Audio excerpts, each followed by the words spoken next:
nakaabang ang eleksyon kasi meron silang usap-usapan. Aha. Kapag ka raw ikaw ang chairman niyan at ikaw ay naharap sa isang election Issue. hindi, election time, Opo. natatalo. Kamukhang Yun ang nangyari kay Senador Dick Gordon. Opo. Ang Blue Ribbon Committee po ng Senado ay paimbestigahan din itong flood control anomaly o scandal na ito. Ako, tawag ganito, scandal na po ito eh. Kasi ang Pangulo na mismo nagsabi. Yun na nga, sinabi nga niya na bagamat yung kanyang pagkakasabi, medyo malambot. Opo. Malambot pa yun. Mahiya naman kayo. May hiya ba yung mga yun? Parang nakikiusap na mahiya.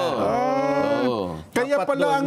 Dapat doon Kasi- ay, nasaan ang hiya ninyo? Kasi kung si dating Pangulong Digong nagsalita, Naku po.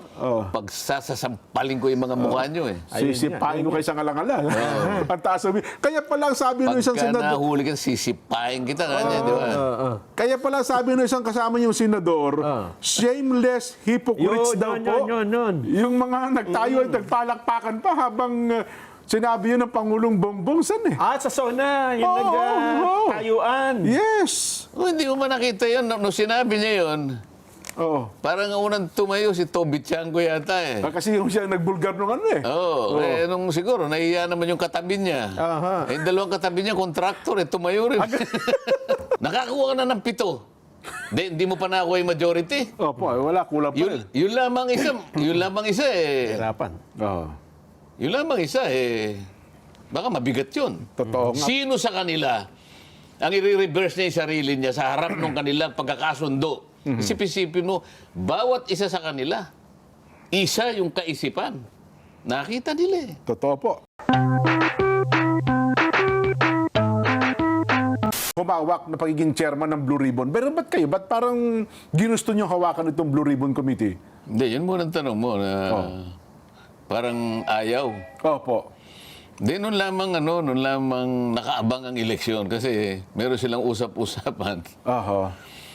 Kapag ka raw ikaw ang chairman niyan at ikaw ay naharap sa isang election Issue. hindi, election time, Opo.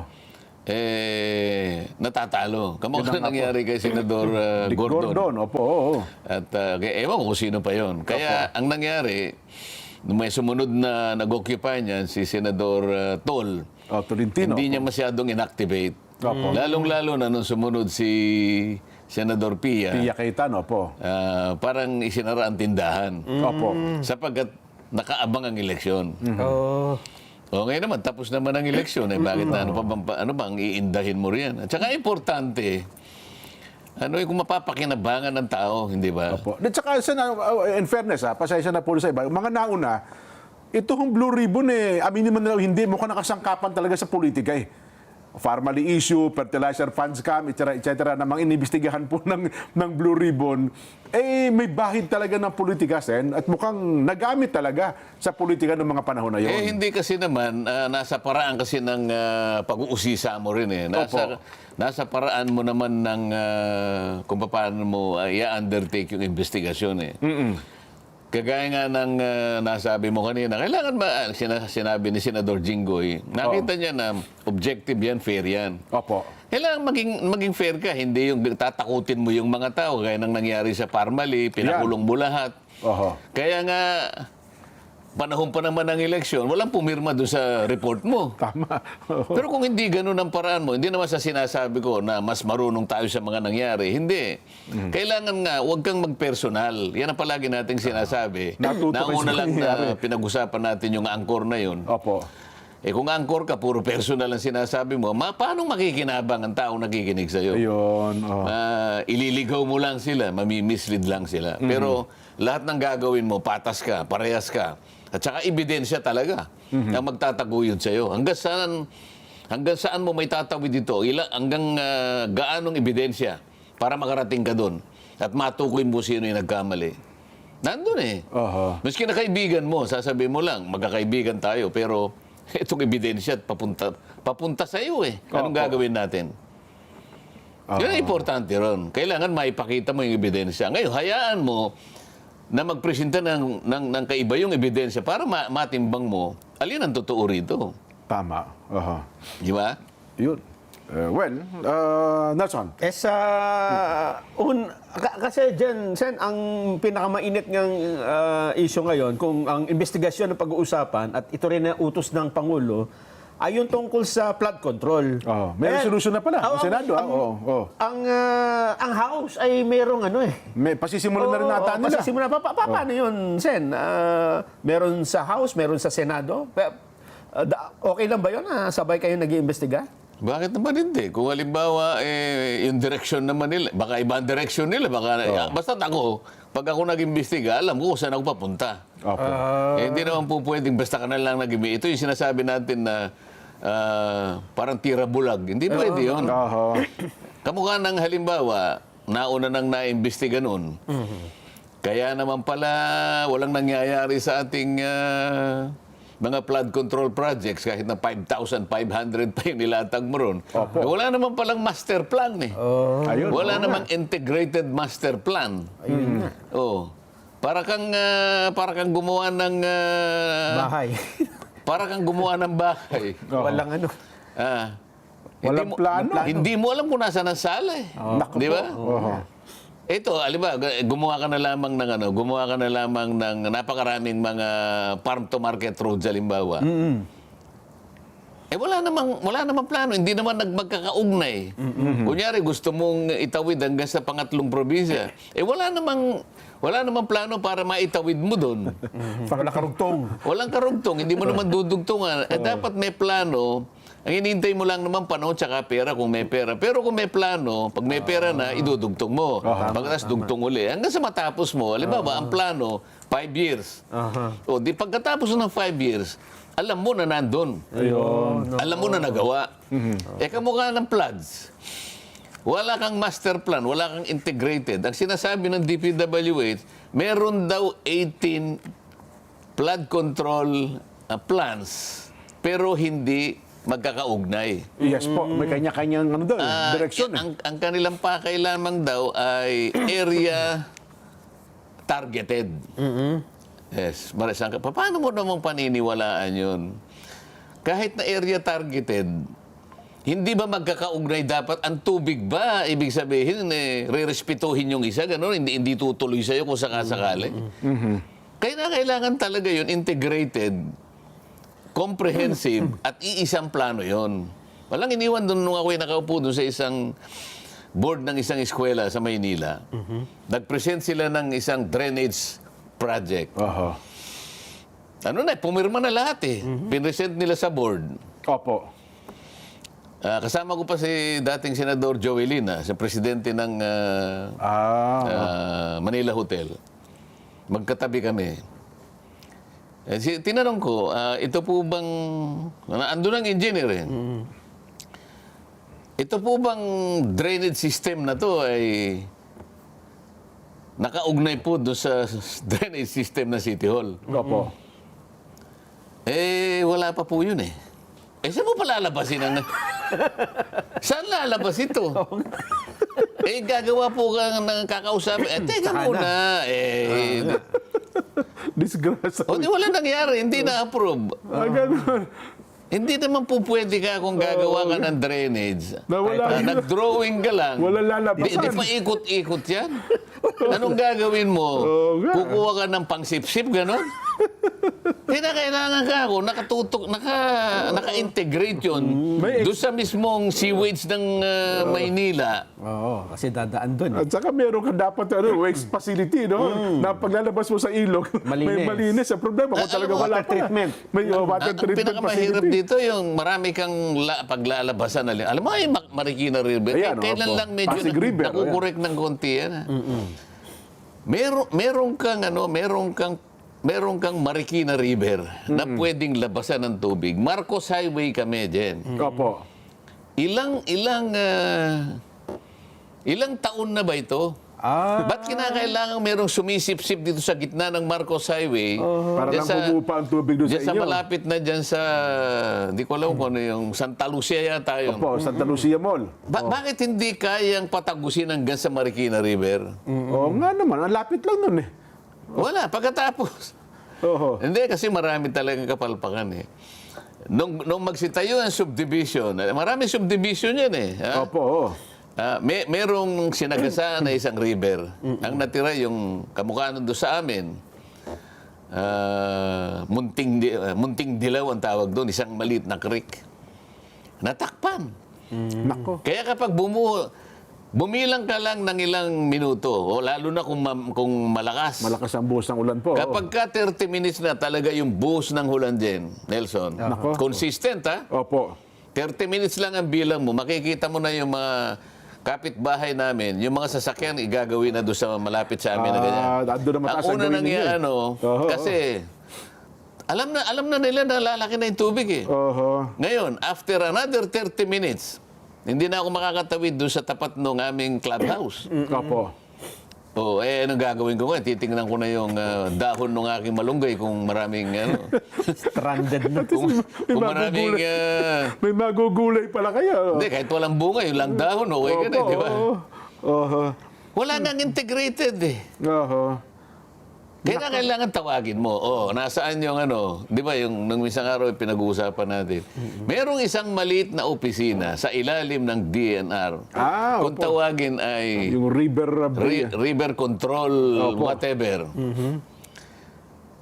Yan ang umahawak ng plano kung paano magkukonek ang mga ilog ng ating bansa. Opo. Mga tributaries.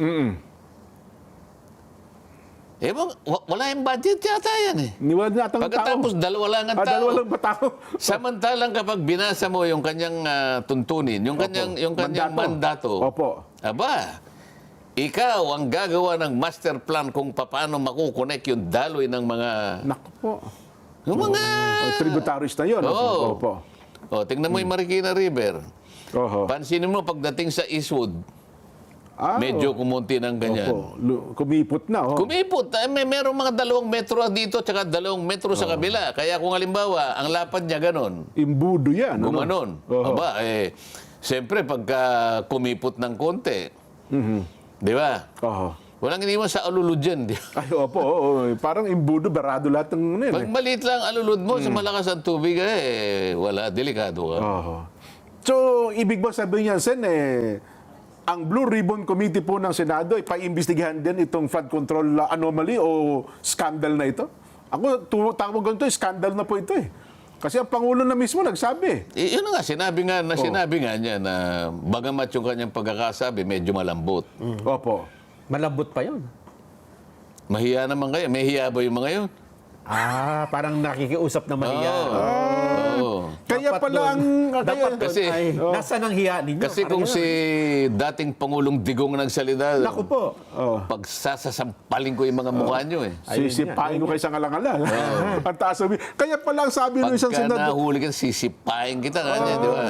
Kaya pala sabi ng isang kasama niyong senador, shameless hypocrites daw po. Yun. Yung mga nagtayo at nagpalakpakan pa habang sinabi yun ng Pangulong Bongbong San eh. Sa SONA, yung Oo, oo. nagtayuan. Yes! Hindi mo ba nakita yun? Nung sinabi niya yun, Oo. parang ang unang tumayo si Toby Chango yata eh. Kasi yung siya nagbulgar nung ano eh. Oo. Nung siguro, nahiya naman yung katabi niya. Aha. Yung dalawang katabi niya, kontraktor, tumayo rin. Napatay. Iba nga hon, tumingin-tingin muna sa paligid bago tumayo at saka pumalakpak din eh. Oo. Oo. Di ba? Nako. Bagay dati naalala ko, Nelson Di ba, Sen? Noong nag-imbestiga kayo ng Parmali sa Kamara, may kasabay na Hindi ako investigasyon. kasama ron. Hindi sa Kamara po. Di ba? Sa Kamara. Sa Kamara. Akala ko sa Senado Di nga, po, wala yung pa sa- ako ron. Yung sa Senado nung time na yon, nag-iimbestiga rin po si Senator Gordon, di ba?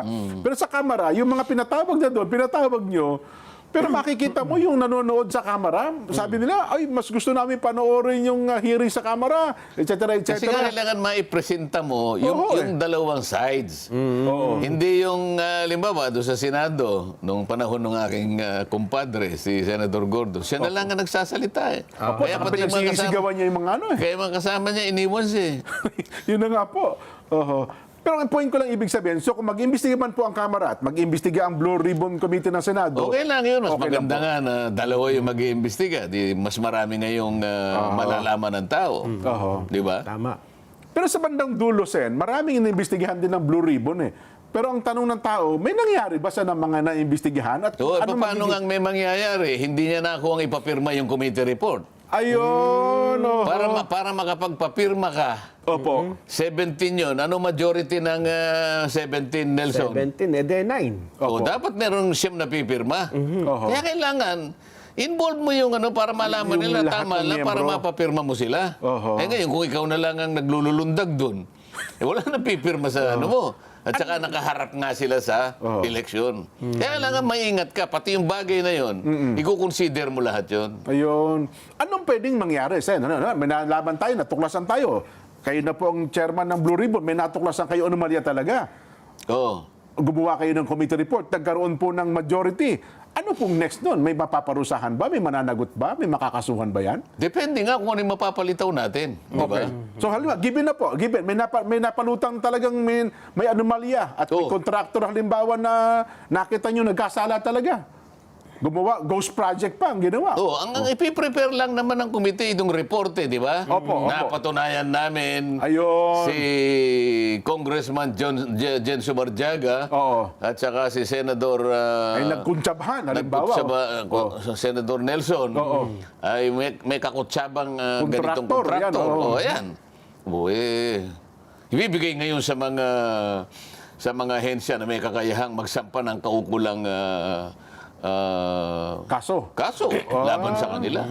Ayun. So Di ba? pwede pa sa ombudsman. So pwede ka sa ombudsman, pwede kang banata ng DOJ, Oho. pwede kang ma-administrative, lahat.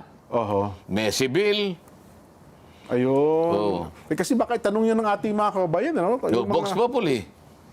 Saglit lang po. May inaayos pa, inaayos pa ni Natalie Pichi. So, yun pala yun.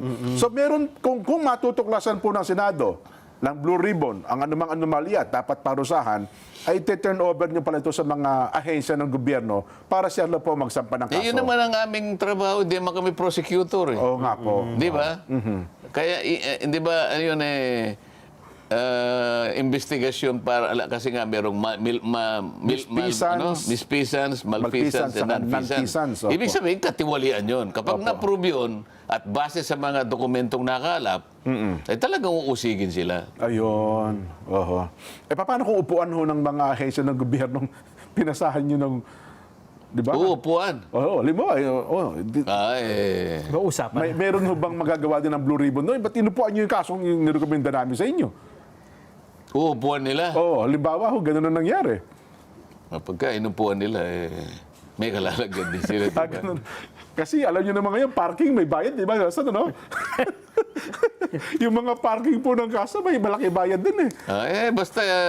Basta yung itatalagang ombudsman, yung dapat yung talagang may kakayahan talaga na mang-usig. Hindi yung alam na natin na may pagkabayas na, di ba? Nako. Kasi sinasabi mo, yung mga makukulong o yung mausigin. O yun naman ang principal na manguusig dyan. Lalo na kung kriminal yan halimbawa, ombudsman. di ba? Ito Sen, ang update dyan sa impeachment dahil sa nagsisimula na ngayon yung 20th Congress, meron na palang draft resolution na may pumirma ng 4 na senador na ito ay para ituloy ang impeachment case kay BP Inday Sara kahit may desisyon na ang Korte Suprema. Ang 4 na ito ay sina Senador Risa Ontiveros, Francis Pangilinan, Tito Soto at Bam Aquino. At sila ay umaasang may iba pang pipirma para masimulan daw po ang impeachment. May petsang iniligay August 6 ang itinakdang araw para talakayin ito sa open plenary session kung anong gagawin sa impeachment complaint. Sen. Ay, hindi ko maintindihan yan, Jen, Nelson. Dahil sa, ibig bang sabihin kung may pumirmang 4 o kaya may nakakuha pang 4, 8, o nakakuha ng 10 halimbawa. Ibig bang sabihin nun ay mapapahinuhod nila ang Korte Suprema na ituloy ang impeachment? Yan ba yung kanilang panukala o yun ang direksyon ba na tinatahak ng resolusyon? Bagamat, hindi ko pa nababasa yung resolution nila. Kasi nung kami nag-caucus, napag-usapan namin na mukhang klarong-klaro naman yung desisyon ng Korte Suprema. Medyo matatag at saka walang paligoy-ligoy. Sinabi niya, ang impeachment complaint is void ab initio. Ang ibig sabihin, mali ito sa umpisa pa lang. Unconstitutional. And the Senate never acquired jurisdiction. Ibig ba sabihin, Nelson, Jen, babaliwalain mo ba yung desisyon na yun? Unanimous decision ng Supreme Court? Ano? Unanimous. Opo. 13 pumirma, isa yung wala ron, isa yung hindi nakaboto. Pero unanimous sapagkat yung hindi bumoto at saka wala doon, hindi naman nag-submit ng dissenting opinion. Hindi tumutol. Kasi kapag hindi ka nag-submit ng dissenting opinion, mananatiling unanimous. Ayun. Meron pa silang gustong sabihin, kaya nakiusap na... Alam mo, noong July 29, birthday ko yun, Jen. Opo. Nelson. Tuesday, oo. Nag-caucus kami. Anong tatalakayin na natin ngayon, sabi nila. Nakiusap sila na huwag. Kasi baka raw mag-file ng motion for reconsideration Aha. ang House of Representatives. Hindi man ako kumikiburo. Ninahayaan ko silang nagsasalita. Usap. Bigla naman akong tinanong ni Senador Jinggoy. Pakinggan natin yung birthday boy, hindi pa nagsasalita. Nakatingin lang na ng pangiti-ngiti. Aha. Oho. Hindi natin malaman kung ano iniisip niya. Sabi niya, alam mo naman magsalita yun. Oho. Ay, ba't kasi ako patatagalin? Talakayan na natin mamaya. Sabi ko, ano kahit kumukuluan tiyan ko. Hindi, teka, wag mo naman. Wag naman, sabi niya. Hindi ba natin bigyan... Di ba natin pwedeng pagbigyan yung house? Aha. Ano nga kung paano pagbibigyan? Magpapile daw sila ng ng motion for reconsideration. Opo. Sabi ko, Mag-MR daw sila, oo. bakit ka ako? Sa palagay ba ninyo ako?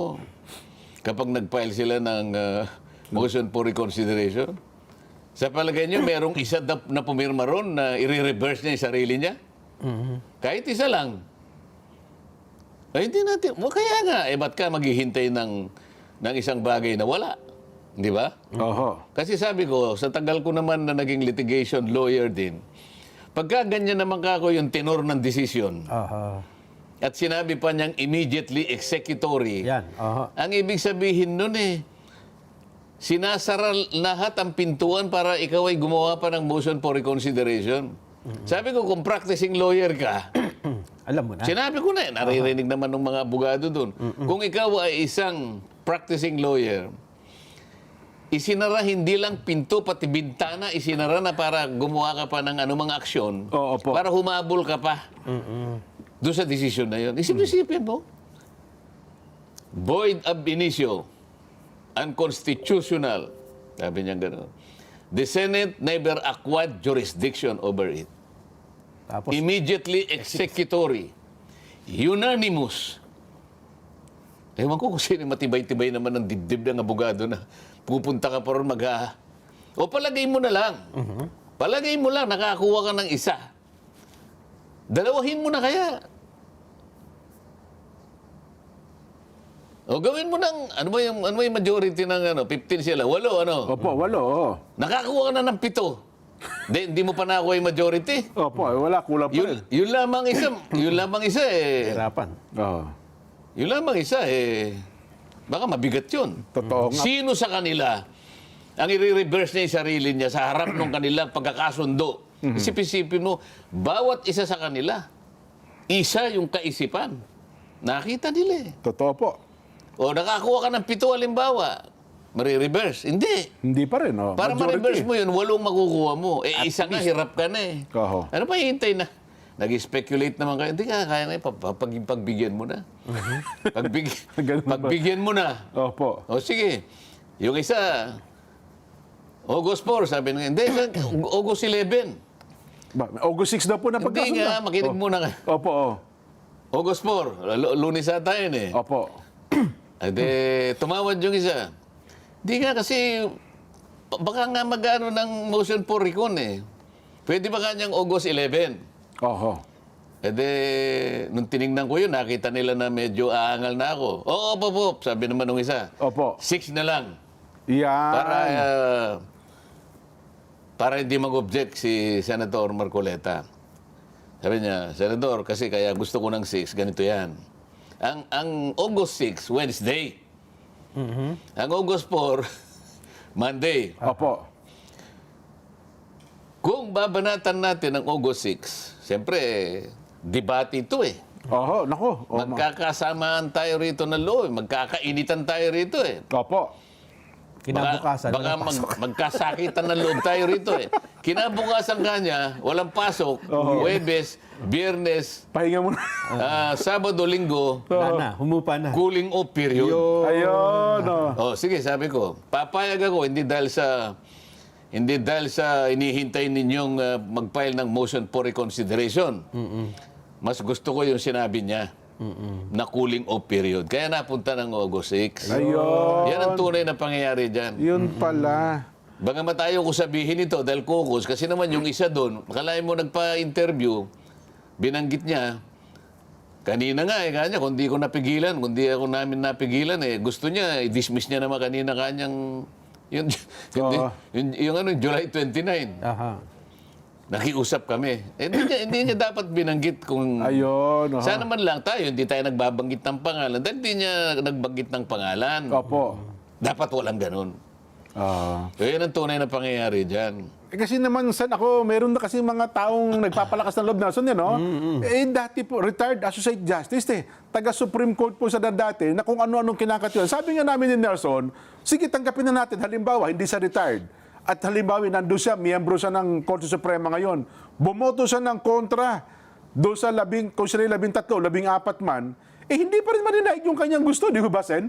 Kung isa lamang siya sa tumutol at 14 pa rin Wala nga kumontra, unanimous nga. Itong ngayon Walang kumontra, unanimous. Merong hindi bumoto, hindi ko alam kung ano yung Kayang dahilan. Opo. dahilan. Opo. Yung isa naman wala dito, kaya dalawa yung wala. Oho.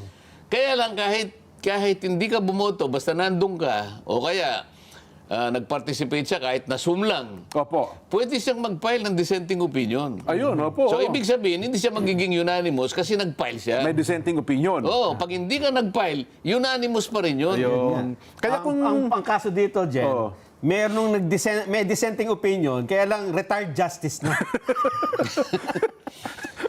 yun ang pinaghihimutok na marami. Pasensya na po kayo, retired associate justice na po, nag-dissenting opinion, na hindi po niya matanggap ang desisyon ng majority ng kataas-taasang hukuman. Alam mo, Jen, Opo. siyempre, may magre-retire Opo naman. Kasi merong retirable age naman sa ating kataas-taasang hukuman. Yung high court natin, parang hanggang 70 yata dyan, ano? Apa. Kung tama ako. So, pagka magse-70 ka na, sayang mo sa gusto, ikaw ay Retire. magre-retire. Di ba? Ngayon, hindi ka naman binabawalan na magpahayag ng sarili mong opinyon. Lalo na nga yung mga iginagalang dati dyan, sapagkat yung iba riyan, naging Chief Justice pa ng ating kataas-taasang hukuman. Yung iba naman, mga senior justices ng kataas-taasang hukuman, na hanggang ngayon ay talagang kinukunan ng opinyon, sapagkat siyempre marami pa rin ang naniniwala na may kakayahan silang magpahayag ng kanilang sariling opinyon. Opo. Sapagkat importante namang usapin ito na kinabibilangan ng nating lahat, interesado ang lahat sa magiging kaganapan ng isyong ito. Opo. Kaya lang, nakalimutan nila, Jen, isa na lang ang magsasalita yung Supreme Court Opo. Binigyan ka na ng pagkakataon na magpahayag ng sarili, pero hindi magkakaroon ng impluwensya yan dun sa sinabi ng Korte Suprema ngayon. Yun nga. Hindi mababago yun dahil sa kung ikaw ay retired Chief Justice ka, nakapagbigay ka na ng opinion mo, okay na yun. Pero sana, kapag nagpahayag sila ng sariling opinion, hindi sana sa paraan na magsasabi sila na maaaring magkaroon pa ng parang pagdududa Opo. ang ating mamamayan sa katatagan ng ating mga institusyon. Yun, tama Yun ang kayo. dapat napakaingatan natin. Kasi kapag nagpahayag ka ng opinion, at yung opinion mo na yon ay bordering na doon sa maaaring pagdudahan ng kakayahan ng isang bahagi ng ating pamahalaan, sa akin palagay, hindi tama yun. Lalo pa nga, kataas-taas ang hukuman sa di ho ba? Oo. Sa lahat, may pananagutan lahat ng mamamayan na panatilihin na matatag Opo. ang mga institusyon natin.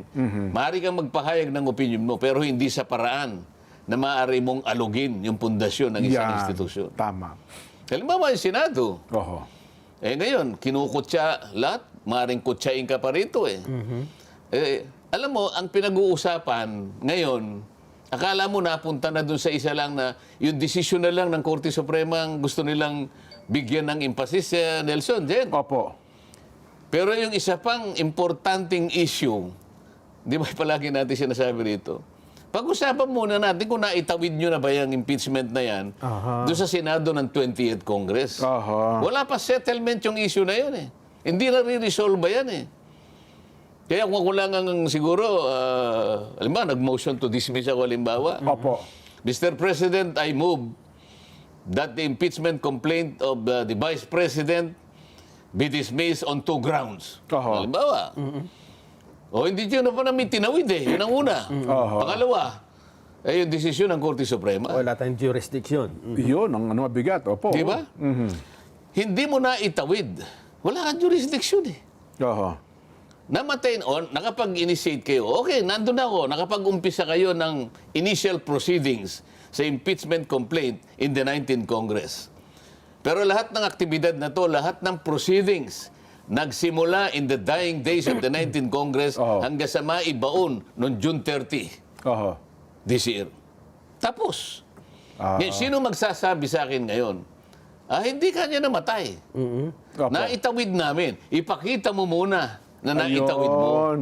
Huwag niyong kakalimutan, mayroon pang isang issue. Opo. Kaso nga pag ito nang pinagtutulungan namin na desisyonan, yun lamang ng Korte Suprema na gusto nilang ituloy. Kagaya na yung 4 na Opo. resolusyon na sinasabi mo, 4 na pumirma sa resolusyon.